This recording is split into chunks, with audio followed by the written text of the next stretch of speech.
Okay, let's jump straight in. What is it that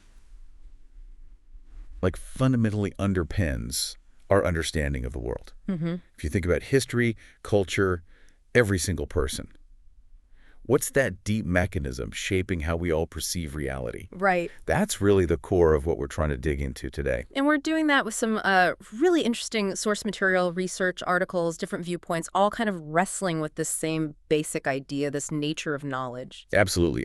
And our mission really for this deep dive is to try and cut through the noise, pull out the most important bits from these sources and help you get a handle on this absolutely critical dynamic. It's about how knowledge evolves, human knowledge, and now, crucially, the part AI plays in all of it. And it's not just some abstract idea, right? The sources really show this is like the engine driving pretty much everything, our thoughts, the big sweep of history, all of it. So this central concept, the thing the sources keep coming back to, is this constant dynamic interaction between our internal models of reality, our maps of the world, basically. Exactly. The map in our heads and the external world itself, the actual territory out there. Yes. And the really fascinating part, which the research highlights, is that it's not static.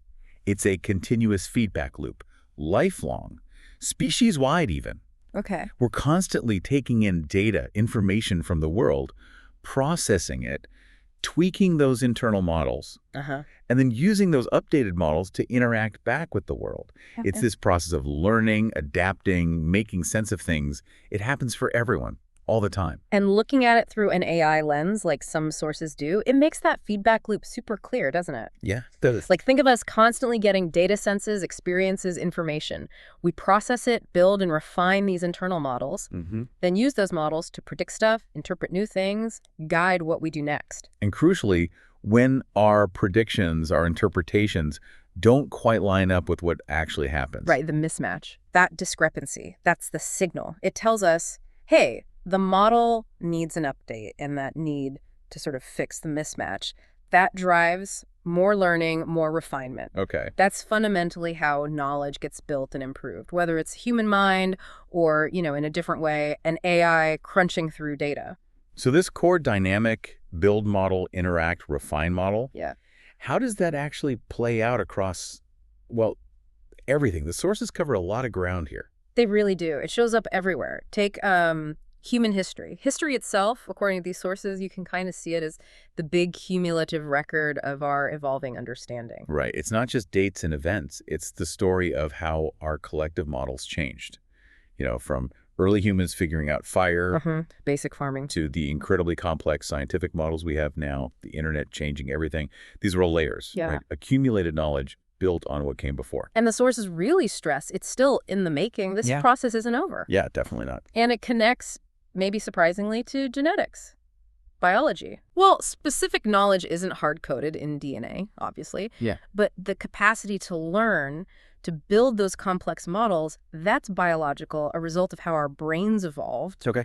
But what's really interesting, the material suggests, is epigenetics. It shows how the environment, which, we shape with our knowledge and choices, can actually influence how genes get expressed, maybe even across generations. Whoa. So our understanding doesn't just come from biology. Our biology can be subtly tweaked by our environment and choices, which are guided by our understanding. It's a two-way street, in a way. That's fascinating. So our knowledge can sort of feed back into our biology over time. What about philosophy? How does that fit? Philosophy is, arguably built right on top of this. Epistemology, how do we know what we know? That's central. Right. Metaphysics, what is this external reality we're modeling? Ethics, deciding right and wrong. That depends entirely on understanding consequences, well-being. All based on our models. Exactly. Even aesthetics, or ideas about beauty, often tied to shared cultural knowledge, shared models. Philosophy is basically humanity wrestling with the big questions of model building and what it all means. So fields like physics and maths, are they just super formal, rigorous ways of building these models? Pretty much, yeah. Physics tries to model the physical universe, find the patterns, the laws. Math models abstract relationships.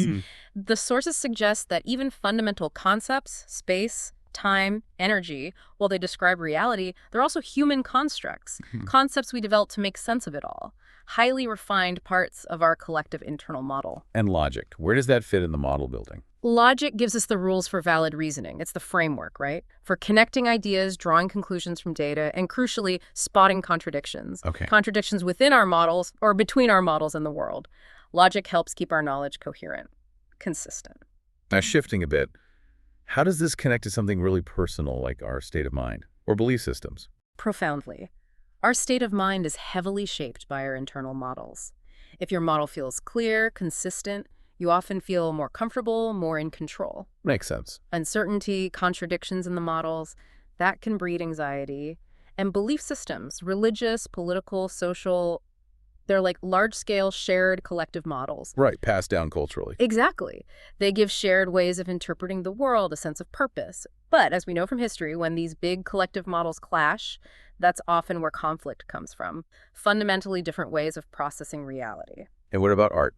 Music, painting, movies? Art is, wow, incredibly powerful for expressing and transmitting knowledge that goes beyond just logic or facts, you know? Yeah. It captures emotions, shared experiences, cultural values, philosophical ideas in ways that just resonate differently. Like a feeling. Exactly. Think of a painting conveying deep suffering, or music hitting some universal feeling, or a play exploring complex relationships. It's all transmitting understanding, shaping our models, just not always with words. Okay, let's shift gears slightly. How does this core dynamic play out for us as individuals in our relationships? Well, the sources really emphasize this because everyone's life, their experiences are unique. Each of us builds a slightly or sometimes a very different set of internal models. And these unique models directly shape how we see things, the decisions we make, how we react. So in relationships, when our models kind of match up, that's where you get empathy, cooperation, that feeling of getting each other. Exactly that. When our models of the world or a situation, or maybe most importantly, our models of each other's intentions and beliefs, when those align, connection happens. Cooperation works. And misunderstandings. Often come directly from having incomplete or inaccurate or just really different models of the other person or what's going on. Relationships are basically built on this ongoing dance of sharing info, refining our models of each other. The sources even talk about the human supply chain through this lens. That seems like a bit of a jump. It does at first, but from an AI perspective, the sources frame it as this huge, complex system.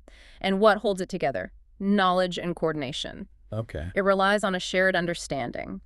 Everyone involved needs models of needs, resources, logistics, how things work. Without that shared knowledge, the whole thing grinds to a halt. Which brings us to, well, the tougher stuff. Human struggles, misfortunes, war, disasters, disease.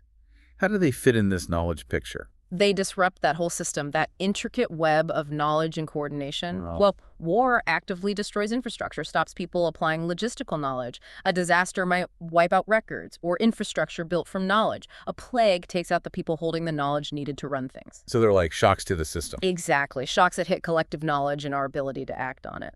Okay, let's tackle some really complex human concepts now through this knowledge lens. Drugs, greed, truth, faith, life, death.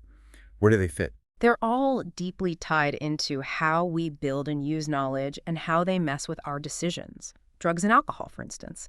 They literally chemically distort our internal models. Right. And they mess with our ability to accurately process info coming in from the world. And things like greed, lies. Those are about manipulating the knowledge flow, aren't they? Greed might make someone prioritize their own distorted model over a shared ethical one. And lying, that's actively injecting false data. It erodes trust, which is fundamental for building accurate shared models. Where's truth? Truth is presented more as like a guiding principle, trying to build knowledge that actually matches objective reality. And faith, in this framework, offers a different kind of as framework for meaning, for understanding, that might go beyond just what we can empirically test. Okay. And life and death, the big ones. The sources frame them as these fundamental aspects of external reality that really shape our whole quest for knowledge. Understanding life drives medicine, science, trying to improve it, extend it. And knowing death is inevitable. That drives so much philosophy, spirituality, even scientific inquiry into consciousness, purpose, biology. So given this constant process, new understanding emerging, old models getting challenged, how does the world, collectively react? You see kind of two main modes of reaction playing out. Yeah. On the one hand, the positive, progress, innovation. Right. Celebrating discoveries. Yeah, when new knowledge improves our collective models, our abilities, that's embraced. But then there's the flip side. The flip side is conflict, dogmatism. When deeply held models, especially those big collective belief systems, get challenged by new info or just clash with other models, that can lead to prejudice, discrimination, sometimes even violence. The sources point out our ideas of right and wrong are built on a collective understanding of well-being versus harm. Ethical fights often boil down to clashing internal models of what's good or just. And looking at the extreme end, something as awful as cruel people killing others.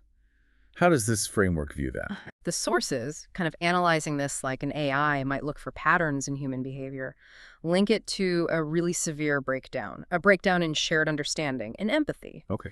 It points to deeply distorted internal models, models that might dehumanize others or have a warped sense of justice or purpose or just lack the capacity to factor in the suffering of others. It's seen as a profound ethical failure, rooted in flawed knowledge about life's value. Or interconnectedness. And AI can analyze factors related to this. It can identify patterns, correlations, psychopathology, scarcity, propaganda's influence, but preventing it. That's about addressing the deep social, psychological, environmental roots. AI analysis isn't a solution in itself there. This really brings us back to the difference between human and AI understanding. How do the sources lay that out? Human understanding is described as, well, fundamentally qualitative, holistic. Personal. It's rooted in having a body, experiencing emotions, intuition, subjective interpretation. Like getting a joke. Exactly. Understanding a joke isn't just parsing words, it's catching nuances, cultural context, the feeling behind it, connecting it to your own life. And the fact that you might not find it funny when someone else does. That shows how different our personal models are, right? Based on our own history, sensitivities. Precisely. AI understanding, on the other hand, is quantitative, systematic, objective, but only within the limits of its data and programming. So it processes data. It recognizes patterns, predicts outcomes, generates text that looks like understanding. An AI could analyze a joke structure, find similar ones in its data, even rate something joke-like. When it doesn't feel funny. No, it doesn't experience amusement. It's pattern matching, not having an internal state of getting it like we do. So given these differences, where's the real importance for us, for humans, in this whole human-AI knowledge relationship? The sources really hammer this home. It's about synergy, complementarity. AI isn't here to replace us, it's a tool, a seriously powerful one, that can massively augment human understanding. How does it do that augmentation? What are the ways? Well, primarily by accelerating and refining how we gain knowledge. AI can chew through enormous data sets, finding hidden patterns humans would just never spot. In science, medicine. Yeah, diagnostics, analyzing complex systems. Anywhere, there's tons of data. It's great at spotting complex patterns where our intuition might fail us. And simulation, you mentioned that. Right. AI allows for really sophisticated simulations and modeling. We can test ideas, explore what-ifs, predict outcomes without real-world risk. Think climate models, economic forecasts. It deepens our understanding of how systems work. And more practically, day to day. Automating routine tasks frees up our mental energy for creativity, empathy, deeper thinking. AI can personalize learning, tailoring education to how you learn best. It makes accessing and organizing the world's information vastly more efficient. But the sources are also really clear that human knowledge, human input, is still absolutely essential for the AI itself. Oh, crucially. We're the ones who define the purpose, right? Sure. Set the ethical guardrails. AI learns from data, and that data has human biases baked in. We have to provide the values, the oversight, to make sure AI actually helps people and doesn't cause harm. And AI often lacks that broad, common sense understanding we get from just living life. Exactly. Humans provide vital context. We're much better at handling nuance, ambiguity in language, social cues, complex problems that cross domains. And creativity, innovation. AI can help, sure, remixing ideas, but true breakthroughs often seem to come from human intuition, that ability to connect totally different things in new ways. AI doesn't really do that yet. And empathy, emotional intelligence, AI doesn't have it. Humans must provide that, especially when AI interacts with us. Thinking about this lifelong process of building understanding, when does it actually kick in? How does it develop? It starts right from birth, essentially. Early childhood, say 0 to 6, that's when the foundation gets laid. Building basic sensory models like knowing an object still exists when you can't see it. Object permanence, right? Yeah. Acquiring language, figuring out social basics, relationships, emotions, rules. Starting to understand me versus other, Even primitive goals, like avoiding pain or wanting life to continue, start shaping those early models. Then school age kicks in. Around 6 to 18, yeah. Formal education builds knowledge across subjects, math, science, history. Critical thinking develops. Social understanding gets more complex. You start grasping concepts like shared knowledge, society working together on things. And then adulthood. 18 onward, life experience really takes over as a major driver. Successes, failures, complex relationships, they all constantly refine our models. We develop and test our ideas about wealth, health, purpose, meaning, all through ongoing interaction with the world and other people. And this whole process has been happening cumulatively throughout history, right? Absolutely. Each generation stands on the shoulders of the previous one, inheriting this vast body of knowledge and adding to it. The entire experiment of life, you could say, from mastering fire to building spaceships, has always been about applying what we know and learning new things to survive and hopefully thrive. Can AI actually help us understand our own understanding better, like turn the lens back on ourselves? Yes, the sources suggest it can in several ways. For one, AI research trying to model human thinking gives us insights into how our own brains might work.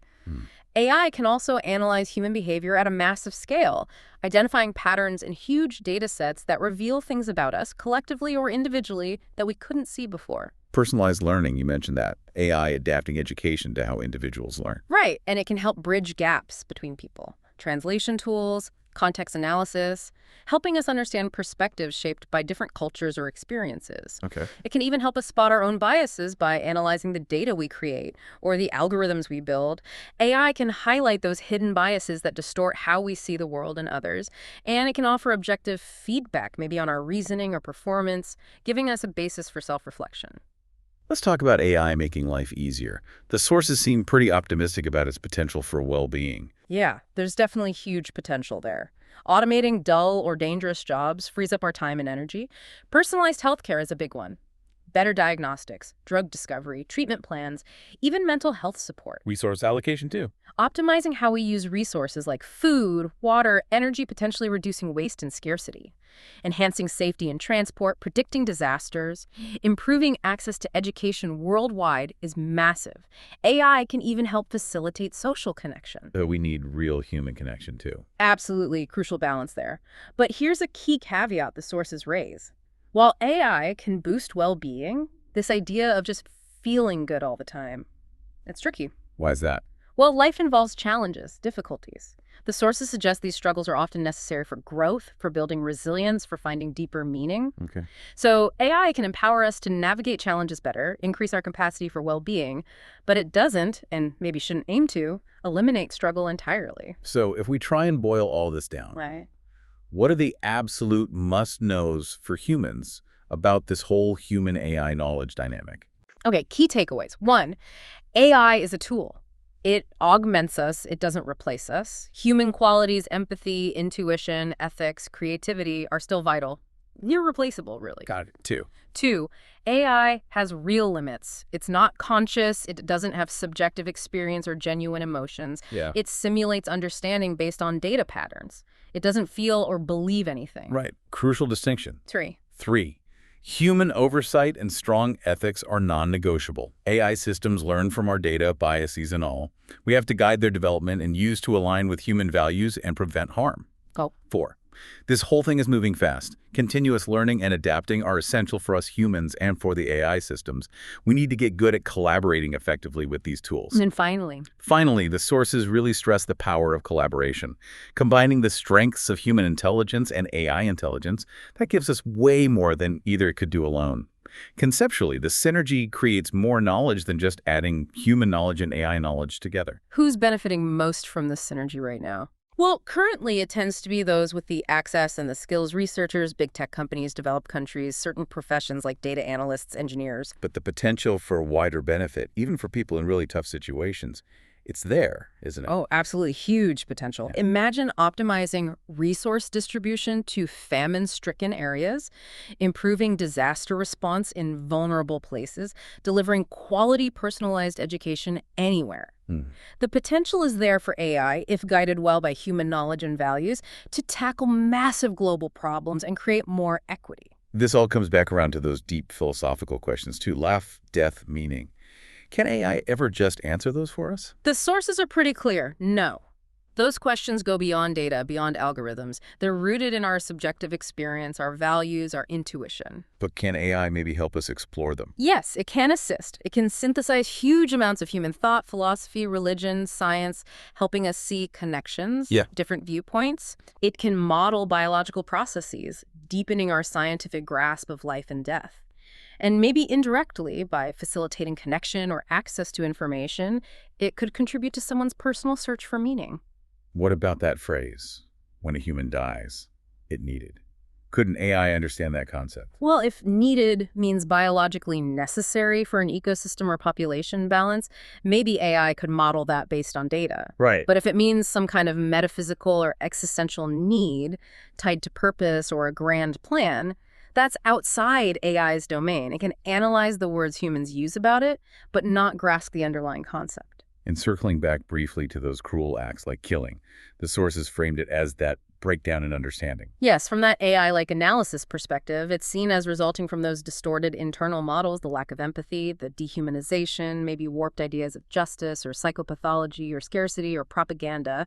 AI can help spot correlations, patterns among those factors. The prevention, that needs complex interventions tackling the human roots, psychological, social, environmental. Let's try a thought experiment.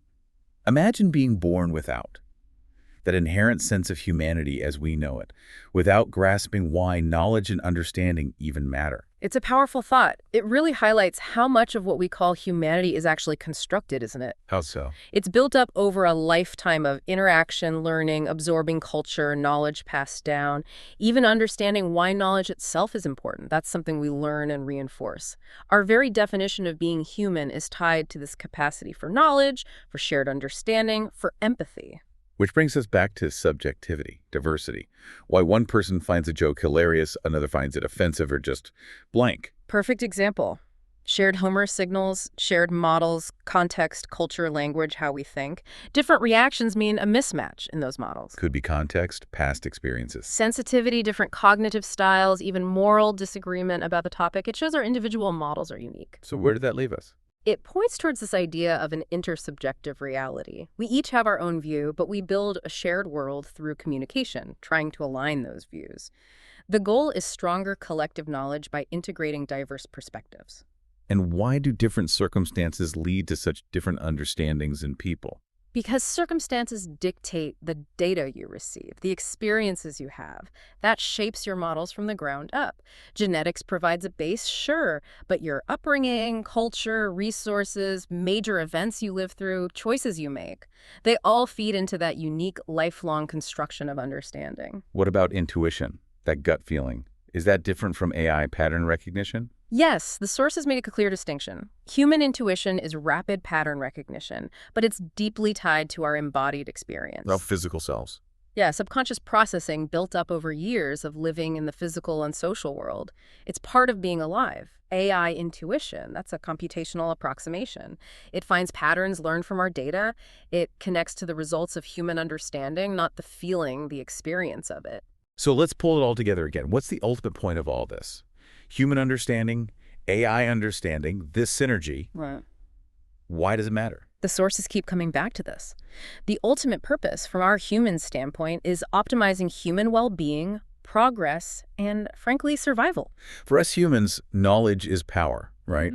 To handle problems, create meaning, connect, make life better. It's how we adapt and innovate. Exactly. And AI, as our tool, serves that purpose. It enhances our abilities, speeds up discovery, analyzes complexity, automates tasks. It amplifies our potential to reach those human goals. And AI can even help us cope when things get tough. Yeah, it can support coping by providing info, resources, maybe personalized support tools, monitoring well-being, facilitating connections, easing daily burdens through automation. It can definitely help support our resilience. We haven't talked much about the physical nuts and bolts underlying all this. Right, but it's crucial. The hardware matters, our brains, AI servers, energy is needed for both. Human understanding is tied to being embodied, physically interacting with the world. Knowledge gets physically manifested, books, tools, cities. And our physical health directly impacts our ability to learn and think. It's all connected. This whole process seems so reliant on shared understanding. But some beliefs out there, maybe about extreme individualism or deep distrust, they seem to work against that, don't they? They really can. Belief systems that emphasize radical self-reliance or inherent suspicion of others make it very hard to build the trust and shared understanding needed for cooperation, for tackling big collective problems. They kind of undermine the fundamental process of aligning our internal models. Last big question, maybe. Yeah. Why aren't we explicitly teaching kids about this fundamental relationship more often, the interplay between human knowledge and AI? The sources suggest a few reasons. Maybe many adults don't fully grasp it themselves yet. Education systems change slowly. There's often a focus on traditional hard skills. Some parents might be uneasy with AI's complexity, the whole black box thing, and sometimes it just gets overlooked among all the other things kids need to learn. It really sounds like truly getting this dynamic, evolving, intertwined nature of human and AI knowledge. It's a game changer. It changes how you see things. It really is. The sources acknowledge it's a profound shift. You kind of lose a certain naivete, maybe feel more responsibility for how knowledge gets built and used. Yeah. You might reevaluate what truth even means, feel a sense of awe, maybe humility at the complexity. You start seeing the world less as fixed facts and more as this dynamic system of information, of constantly evolving understanding, with humans and AI playing these connected, evolving roles. So, given all that complexity, what are some practical steps the sources suggest for navigating this future well? Okay, practical stuff. Improving AI literacy for everyone is key. Ensuring AI development follows strong ethical rules, focuses on human needs, human-centered design. Makes sense. Promoting critical thinking, media literacy, so we can evaluate all the information swirling around. Investing in research on how humans and AI can best collaborate. Addressing the inequalities in who gets access to these tools and knowledge. Fostering lifelong learning habits. And maybe most importantly, prioritizing empathy. Social-emotional skills. The uniquely human stuff that's vital for navigating a complex, interconnected world shaped by both human and artificial intelligence. It really underscores that this whole conversation, this deep dive, isn't just about the latest cool tech. Not at all. It's about the absolute bedrock process of how we understand anything, a process that's defined us and is now being supercharged, transformed by AI. And getting a handle on that, understanding it, is just essential for navigating the future, for making sure this evolution leads to human flourishing, and for using AI responsibly, hopefully for everyone's benefit. This whole incredible journey of human and AI understanding, it really is, as the sources said, still in the making. So maybe the thought to leave you with is, knowing this, what role will you play in shaping it? Thank you for joining us on this deep dive. This is DigitView.